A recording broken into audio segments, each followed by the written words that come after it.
We've been working our way through the book of Acts for the last little while, and 2 weeks ago we finished chapter number 5. And last week we announced that we're taking a pause in the book of Acts for a few weeks, and we're going to look at a topical sermon. I don't normally do topical sermons. I actually find topical sermons much more difficult to write than when we work through books of the Bible. But I felt like this was an important thing for us to discuss. And we're talking about margin. So often in life we live with no margin of space, no time for rest. We live with no margin in our finances for what's needed, no energy for family, for friends, no energy or time for God. We use up everything we have to achieve what we don't need. We do this often in our culture with our finances. Robert Quinlan is the one who coined this phrase that Dave Ramsey hijacked. If you're not familiar with Dave Ramsey, don't worry about it. But he said, this is an Americanism. We use money we haven't earned to buy things we don't need to impress people we don't like. But we don't just do this with money. We do this with our time. We do it with our talents. We do it with our efforts, our abilities. We even do it with our families. We use these things to get or to achieve what we think we want, what we think we need, only to find out that when we achieve whatever that is, when we get that thing, it's not what we thought it was, or it doesn't satisfy the way that we think it would satisfy. You know, we are probably familiar with a saying by Zach Arnold. He said, no one on their deathbed ever said, I wish I'd spent more time on my business. You know, we say things like this. We even may think we believe it, but do our actions show something else? Do our actions show that we spend time in places we shouldn't be, with things we shouldn't be spending our time on, with no space, with no margin? We've been sold the lie of busy. We won't accomplish, we won't make it, we won't succeed, we won't meet our dreams unless we are busy, unless we fill our time, unless we cram everything in that we can. We've been sold the lie of busy. How many of you here have, when somebody asks, how you doing, you say, oh, I'm good, busy, but good. I say that all the time. I mean, I catch myself saying that. Even as I was preparing this week, I'm like, you know, sometimes we wear that as a badge of honor, right? I'm busy. I'm so busy. We do. And we're busy no matter what stage of life we're in. Right? We think about when you're working, when you're in your career, you think about when I retire, I'll have time. All the retired people I know say I am more busy now than I was when I worked. Because somehow we fill our time. We believe that busyness accomplishes something. We believe that filling our day to the max, filling our day to the peak accomplishes something. And we've been sold this. Being busy will give us something, it'll answer something, it'll make everything work together. We know it's not true, right? We know that being busy doesn't accomplish what we think it's going to accomplish, but we still try it. We still pursue it, we still fill every moment of our day up. So what causes us to live lives that God has called us to live? What causes us to live a life with family, with friends, with our community that has space, that has rest, that has ability to do things, that has joy? Sometimes we get so busy we lose all joy. There's countless books, articles, podcasts, fill in the blank that deal with the issue of being busy, with finding rest. Self-care, right? That's a common thing we read about and we hear about. Self-care. The world around us recognizes the need of pulling back, recognizes that busyness is not the answer. We seem unable to fix or even change any of this in our lives. We're still busy. We can see that we're busy. Even when we recognize the problems of it, we can see that we're busy in the way we schedule, in the way we schedule our kids and their extracurriculars.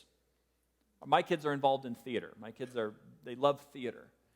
And we've got a couple more weeks, and this show is done. This part of theater is finished until the next show kicks off. And our kids were involved in martial arts and things like that before, and my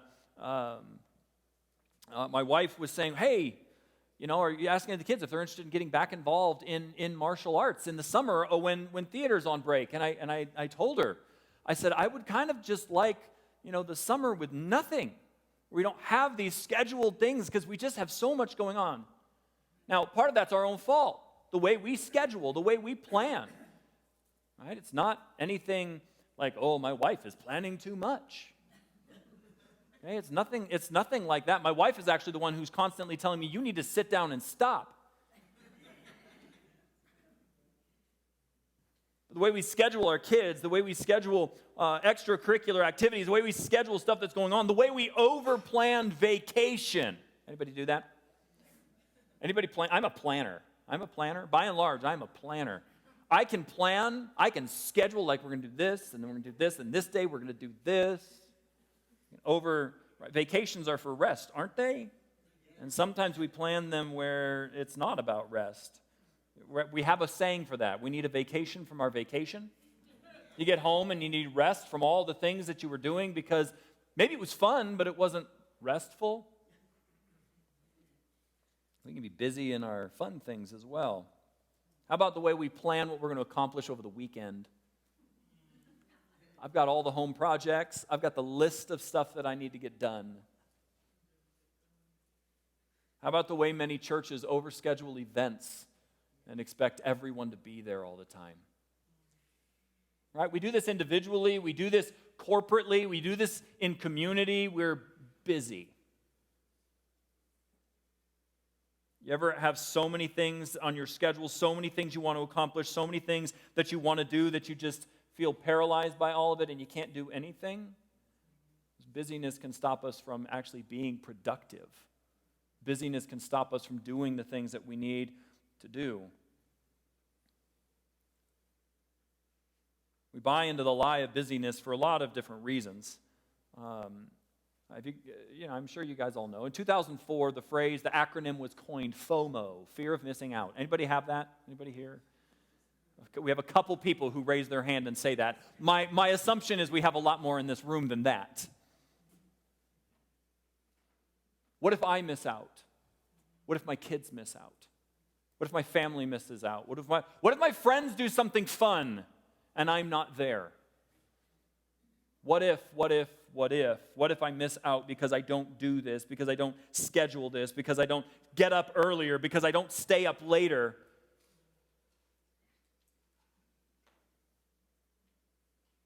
You may say, why in the world are we talking about this? I don't want you to meddle in my life.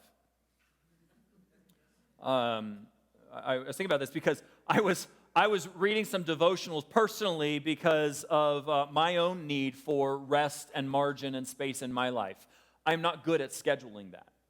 I'm not good at planning that. I'm not good at space and rest.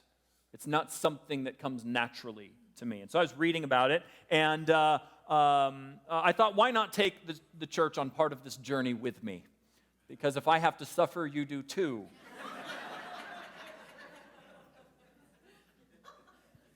And then this last week, after looking at my calendar, looking at the things that were going on, I told Gemma, I told my wife, I said, I don't know. We're starting this series on margin, on space in life.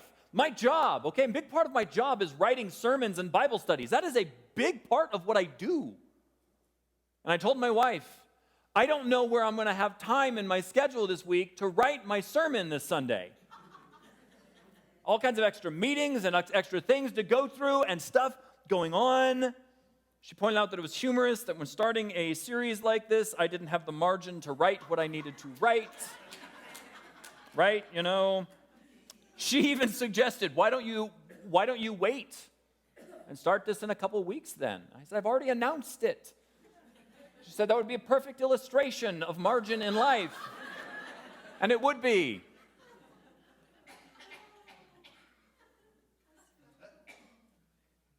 Do we really have space in our lives for what's important? Do we really have space in our lives for what's important? Do we make excuses as to why we don't have or make that space in our lives for what's important? How can we more faithfully live the lives we are called to live? Because our life, we're not called to be busy and crammed and stuffed and have no space. Right? Our catechism this morning is about deep relationships in the church. If our life is busy and crammed, we have no space for that. If the only time we see other believers, the only time we spend with other Christians, the only time we spend with the other part of the church family is when we're here on Sunday morning, we are not developing deep relationships. We're not. And if we're so busy that we don't have time to do these things, something is wrong. How do we live the lives we're called to live with the space that we need to have? Jesus didn't die for us so that we could be busy and crammed and stressed and out of balance and so far in these directions that we forget Him, that we forget what He's called us to. And so, today is going to be our introduction to this topic, and we're going to explore it over the next several weeks. And the goal with any time we look at anything from Scripture, the goal is to consider and say, Lord, what do I do with this? Is there something in my life I need to change? What is the application I need to make from this? And so that's what we're going to consider today. Turn your Bibles to the book of Psalms. Our goal, our plan, our purpose today is we're going to look at two different passages, is not for us to fully dissect every little thing we can from these verses we're going to look at, from these passages we're going to look at. Our goal today is going to get some ideas that we think about through the week and consider about the busyness of our lives, the way we think about our lives. And so, our big idea is simple. Our days matter. Our days matter. Sometimes we live, we'll say that, yes, every day matters, right? Every day counts, every day is important. But let's look at this last week. Did you live every day as if it mattered? Because that's a whole different question. It's a whole different thing to consider. To say our days matter, every day matters, is true. But often, the way we live says that we don't believe that. And so, our big idea, our days matter. Read with me Psalm chapter number 90. We're going to read all 17 verses. This is a prayer of Moses. He says, Lord, you have been our dwelling place in all generations. Before the mountains were brought forth, or ever you had formed the earth and the world, from everlasting to everlasting, you are God. You return man to dust and say, return, O children of man, for 1,000 years in your sight are but as yesterday when it is past, or as a watch in the night. A watch in the night is 4 hours. You sweep them away as with a flood. They're like a dream, like grass that is renewed in the morning. In the morning it flourishes and is renewed. In the evening it fades and withers. He's talking about man there. Verse 7.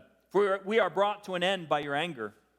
By your wrath we are dismayed. You have set our iniquities before you, our secret sins in the light of your presence. For all your days, or for all our days, pass away under your wrath. We bring our years to an end like a sigh. The years of our life are 70, or even by reason of strength, 80. Yet their span is but toil and trouble. They are soon gone, and we fly away. Who considers the power of your anger and your wrath according to the fear of you? Verse 12. So, teach us to number our days, that we may get a heart of wisdom. Return, O Lord, how long? Have pity on your servants. Satisfy us in the morning with your steadfast love, that we may rejoice and be glad all our days. Make us glad for as many days as you have afflicted us, and for as many years as we have seen evil. Let your work be shown to your servants, and your glorious power to their children. Let the favor of the Lord our God be upon us, and establish the work of our hands upon us. Yes, establish the work of our hands. As we look at Psalm 90, how we view God determines how we view our own lives. He starts out in verses 1 and 2. God is the creator. He's our refuge. Now, just a simple question about these verses. Do we see God as the creator and our refuge, our place of safety? That's what he recognizes. That's what he announces God as. You have been our dwelling place in all generations before the mountains were brought forth, or ever you had formed the earth and the world. From everlasting to everlasting, you are God. You are our safety. You are our refuge. You are our dwelling place. You're the one who made it. You're the one who formed it all. Do we see and believe that God is the creator and that he is our refuge? As we think about how we view God, it will determine how we view our own lives. In verses 3 through 11, his summary here is the idea that time and man mean nothing to God. Not nothing as in we don't matter. He's not saying we don't matter, not that we mean nothing, but in God's time, we're not even a blink. If 1,000 years, he says, is just like a watch in the night, it's like for it. Now, he's not giving us a category of how God views time in order for us to calculate anything based on that. He's saying time for us, what seems like so long, is nothing to God. That's what he's just saying here. That's the point he's making. 1,000 years is like 4 hours of the night. It's nothing. And so he's saying that as we think about time, as we think about the existence of man, the longevity of our own lives, all of that, it's nothing. It's a blink in God's scheme and his accounting of time. Now, something to think about with that. How much greater does this demonstrate God's love and salvation for us? If he looks at mankind and he looks at time and he says it's but a blink. It's nothing. And yet, every single one of us in this room, he cares deeply for so much that he sent his son to die for you, to die for me. So we need to understand what is being said here by the psalmist, his point, but we also need to recognize that even as God sees mankind and interacts with mankind, and the time frame that passes for mankind is nothing, God cares about enough, you and me, and everyone who exists on planet Earth, and everyone who has existed on planet Earth, that even that blink, that snap, that 1,000 years as 4 hours, he cared enough about this short span of our lives to send Jesus. So lest we think that God doesn't care, he cares deeply. But years pass as nothing. Mankind is swept away and we rise again. God judges our sin, verses 7 and 8. We are brought to an end by your anger, by your wrath we are dismayed. You have set our iniquities before you, our secret sins in the light of your presence. God sees it all. We cannot expect that God is unaware of our lives, unaware of our sin, unaware of the way that we spend our days. He finishes verses 9 to 11. Our lives are short and our actions matter.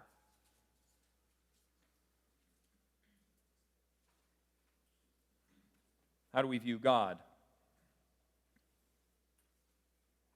Do we recognize that he's the creator and the refuge? Do we recognize who he is in reference to us as human beings, in regard to our sin and the way we live? Verse 9, for all our days pass away into your wrath.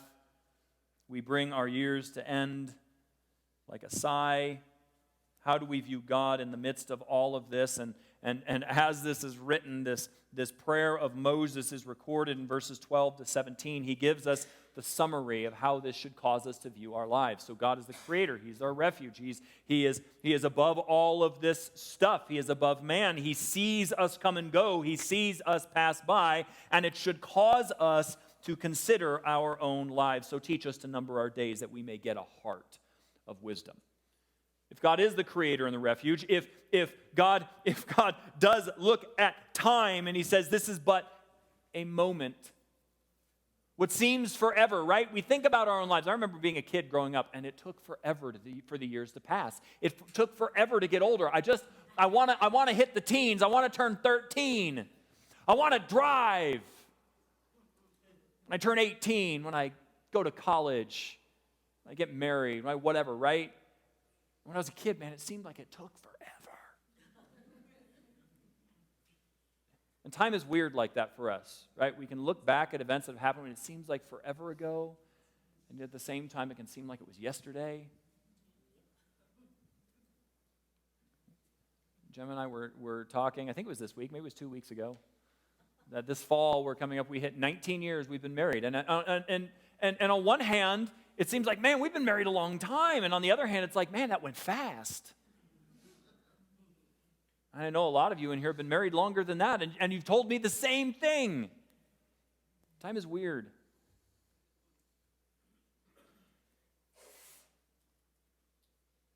But as this prayer of Moses is recorded, he says, teach us to number our days because of who you are, because of God, how you see things and how you see all of our lives, not just our sin. You see everything in our life as it comes and then passes away. And so he says, so teach us to number our days that we may get a heart of wisdom. That word number, it means to actually count it, to give a reckoning of something, an accounting of. He's not telling us, no, we will take account before God for our lives. That's not what he's talking about here. He's saying we as individuals right now in our lives, we need to number and understand our days. We need to have a personal reckoning of our days, a personal accounting of our days so that we can gain wisdom. Now, we count lots of things in life, right? We count the things that are important to us. We do. Right? We count how much money we have in the bank because that's important, right? We need that to pay bills. We need that to buy food. When we're out and about with our family, we count our children. Do we have everybody? Right? Did we forget anyone somewhere? We count lots of things.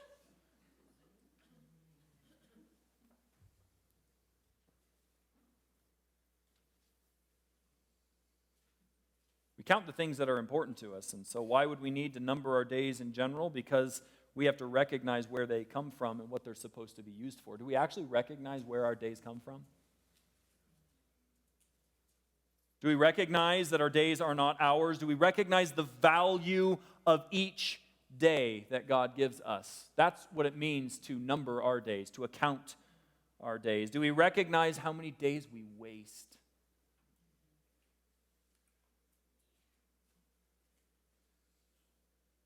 Not days that we waste because what we do doesn't matter, but days we waste because we don't think about what we're doing. Have you ever had a day where you come to the end of the day and you're like, what in the world did I accomplish? What did I do? And we feel like we were really busy. Right? I was really busy today. And you come to the end of the day and you track what happened. What did I accomplish? Nothing. See, it's not that what we do doesn't matter. It's that what we do actually matters. We can waste a day because what we do actually matters. Life is short, and what we do in it matters. What we say is important to us. It matters. So he says, teach us. Teach us. It's something we don't do. We have to learn how to do it. Teach us to number our days that we may get a heart of wisdom. The way we live our days, the way we plan our days shows, it demonstrates whether or not we think that what we do matters. It does. Or it demonstrates what we think matters. If you still have kids in the home, the way we live our days, the way we plan our days, the way we spend time together, the way we schedule and do everything shows our kids what's really important. Did you ever tell your kids, do what I say, not what I do? Have somebody ever told you that? Do what I say, not what I do. Very rarely do we do what we're told. Most of the time we do what we see. That's what we do. We model what we see. What are we teaching our kids? See, I don't have kids in the home anymore. What are you modeling to your kids that are out of the home? What are you modeling to your grandkids? What are you modeling to your friends, your family, your neighbors? Because we model something, we show something in our lives. Do we show things that matter? Do we show that life actually matters? Do we show people that we want days to count? That we know who made those days? That we're seeking what He wants in them? You know, it's funny, we celebrate people who do this well. We celebrate people who schedule well, organize well, follow through with what matters well, and put margin, and they get rid of busyness, and they have space. We celebrate people who do that. People who write the books, people who do the documentaries. We celebrate people who can do that. Man, look at that. Look at what they're doing, because we recognize the need and the goodness that's there. But we struggle to do it ourselves because it takes a lot of work. It takes a lot of work.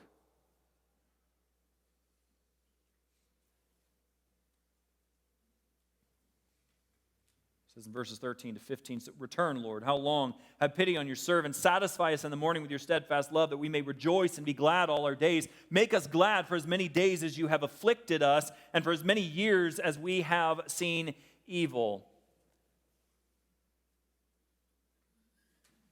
Lord, return with love that we might rejoice and be glad in our lives. He's calling for God to return implies that we recognize who He is and our right response to Him. In this context, numbering our days as being from Him and for Him. Now again, we're not looking to dissect all of this as he addresses the wilderness wandering and other things that have gone on. But in verse 16, "Let your work be shown to your servants and your glorious power to their children." For this to happen, for His work to be shown in His servants, for His power to be shown in our children, we have to make a change. We have to live in a way that it shows. It shows that we see God as the one who gives the days, as we show God as the one who those days are for.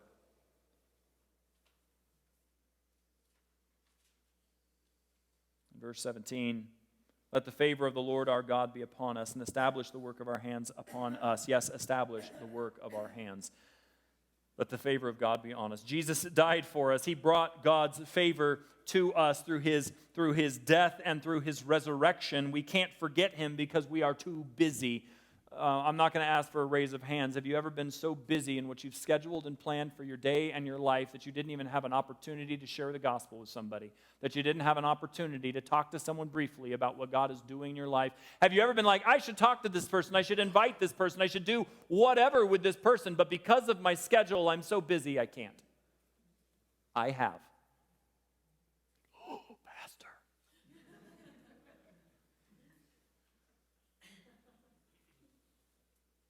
We live in a society that celebrates busy. And as a church, as followers of Christ,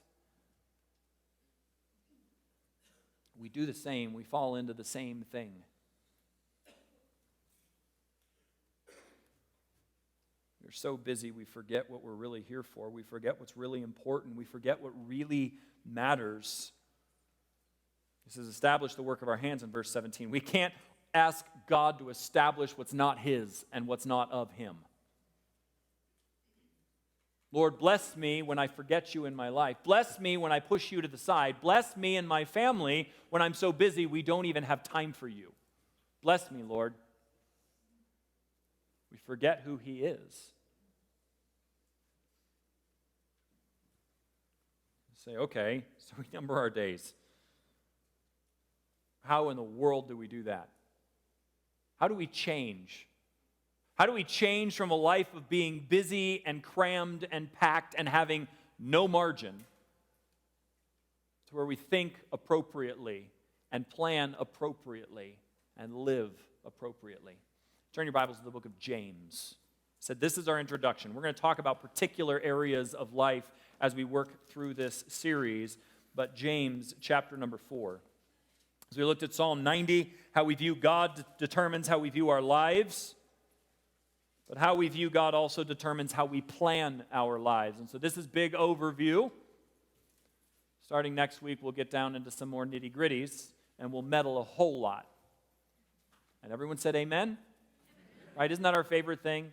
When somebody meddles in our lives, meddles in our business. You know, I'm not sure why everyone didn't jump and clap at that one, but James chapter number 4. I love the book of James. James is my favorite epistle in the New Testament. The book of James was written to Christians, particularly Jewish Christians, but Christians in general, that were scattered through the known world as a result of persecution that came to the church in Jerusalem. As we work through the book of Acts, we're going to come to this particular event as they're dispersed. James is the half-brother of Jesus. James writes this letter, and he writes it to these Christians that have lost homes, they've lost jobs, they have family and friends that have been killed. They've been run out. They are a form of a refugee, depending on where they are. They have lost everything. And James writes this letter, and he says, you have absolutely no excuse to not live a Christian life, no matter your circumstances. Lost a house, live like a Christian. Lost a job, live like you know Jesus. Family and friends put to death because of the faith, live like you know Jesus. He says you have no excuse. That's what the book of James is about. James chapter number 4, verses 13 and 17. Now, come now, you who say, today or tomorrow we will go into such and such town and spend a year there and trade and make a profit. Yet you do not know what tomorrow will bring. What is your life? For you are a mist that appears for a little time and then vanishes. Instead, you ought to say, if the Lord wills, we will live and do this or that. As it is, you boast in your arrogance. All such boasting is evil, so whoever knows the right thing to do and fails to do it, for him it is sin. How we view God determines how we plan our lives. Verse 13, we could say a summary is my planning, a summary question, is my planning for me? What's my goal in my plans? Come now, you who say, today or tomorrow we'll go into such and such city and we'll buy and we will trade. What's your plan? What's your purpose? Why are you doing what you're doing? That's the question we have to ask. As we number our days, as we consider our days, as we think about our busyness, as we think about the space in our lives, why am I doing what I'm doing? You ever pause and ask yourself that question? Why am I doing what I'm doing?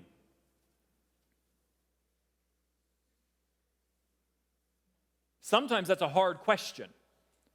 Sometimes we do what we do just because that's what we've always done.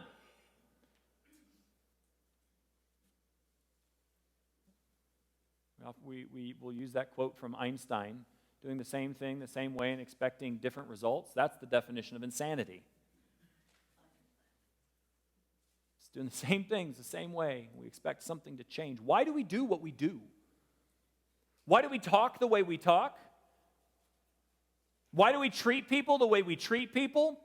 Why do we schedule our days the way we schedule our days? Why do we plan what we plan? Why do we work the jobs we work? Why do we treat people the way we treat people? Why do we do what we do? Like oftentimes people don't stop and ask that question, why do I do what I do? When you plan your life, why do you do it? Come now, you who say, today or tomorrow we'll go into such and such town, spend a year there, and trade and make a profit. What you're planning for? What's your goal in what you're doing? Verse 14, do you even know God's in control? Yet you do not know what tomorrow will bring. What is your life? For you are a mist that appears for a little time and then vanishes. You ever think about your life like that? My life is a mist. It's a vapor. It's when you take the lid off the pot on the stove and then it's gone. That's what that is. Do we think about our lives? We don't think about our lives that way. We think about, as a kid, it takes forever. It takes forever. As we get older, we think, man, I've been here a while, haven't I? What is our life? It's short. Why do we do what we do? Why do we plan what we do? How do we think about the lives that we live? You don't know what tomorrow will bring. We're sitting here, April 16th, 2023, and we don't know if we have tomorrow. You don't know if you have tomorrow. I don't know if I have tomorrow. We have no idea. I can show you my calendar of what it looks like for next week. I can show you I can show you meetings and I can show you appointments, and I can show you all kinds of things that I've got scheduled for next week. Not that scheduling is bad, not that planning is bad. It's a good thing to plan. He's going to get to that in a minute. It's a good thing to plan. But how do we think about what we're planning and why? How do we think about tomorrow and what we think we're owed or deserve or are going to have just because it's the way it goes?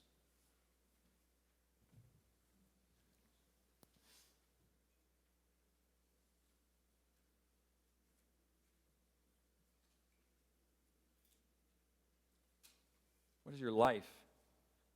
You're a mist that appears for a little time and then vanishes.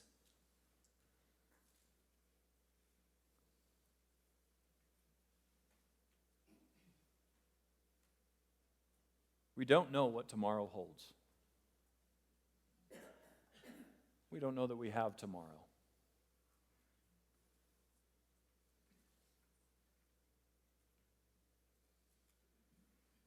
Two weeks ago, the director of the missions organization that I worked with years ago, he was a relatively healthy guy. He was in his mid-60s. Had some health issues, but nothing too drastic. His wife was in Colorado Springs. He was in northern Iraq working with refugees and ministry things there, and he had a heart attack and died. He was in the Middle East working with churches and the team over there and refugees and following the ministry that God had set before him, and he had things planned. What is his life? It's a vapor. Because God said his time was done. How do we live? How do we plan? How do we think? What do we think we're owed? What do we think we're going to do? How do we live a life of meaning? How do we live a life of value? How do we number our days and think about it differently? We do what he says in verses 15 and 16 and 17. Instead, you ought to say, if the Lord wills, we'll live and do this or that.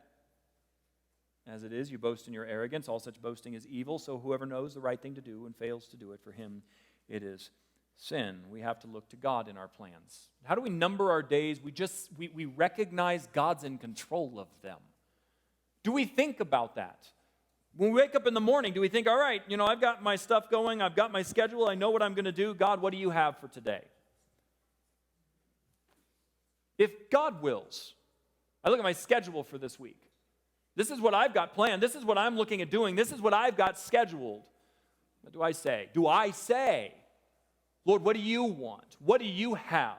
Is this what you want for me this week? How do we start numbering our days? By simply recognizing he's the one who gives the days, and they're to be lived for him. That's how we number our days. And so we consider, God, what do you say is an important thing for me as someone who knows you? You say that spending time with my family, caring for my family is an important thing. You say that fellowship with other Christians is a good thing, is something that I'm supposed to do. You say that reading your word is something I'm supposed to do. You say that praying is something that I'm supposed to do. So do I do those? That's part of numbering my days. Part of numbering my days, part of margin and space in my life is saying, do I even have any room in my life to do the things I know he said I'm supposed to do? And if I don't, I'm too busy. If I don't, I'm not considering, God, what do you have? I'm not numbering my days. Our days are important. Our actions are important. Do we remember this? I forget this. Do we remember who gives our days? Do we remember who is supposed to be ordering our days? I would challenge you this week, look at your calendar and pray. Ask God to show you if you are truly forgetting to number your days, to make them count, to put space where you need space. And I'm not joking. I'm seriously, sit down with your calendar, with your plan for the week and say, Lord, am I skipping you or what you have? Lord, do I have space in my life for what you said I need space for? Sometimes we're like, oh yeah, that'd be a good idea. That'd be a good thing to do. And then we don't. Because here's the thing. Sometimes when we pray and we say, God, show me, we really don't want him to show us anything. We really don't want to change. Some people like being busy. For me, it's very comfortable to be busy because I'm doing something. And oftentimes I can say, look what I've accomplished. Look what I've done. Busy is comfortable for me. And I know for a lot of people it is. And to sit down and say, God, this is my calendar. Do I have the space you want me to have? Have I numbered my days this week? He might say no. And that means I've got to change something. Lord, what do you want me to change? Lord, what do I need to do? Where did I leave you out? Where did I forget you?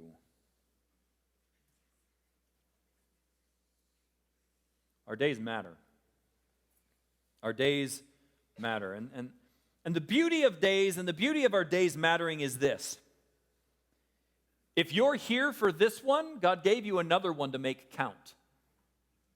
That's the beauty of days. If you're awake, if you're here, he gave you another day to make count.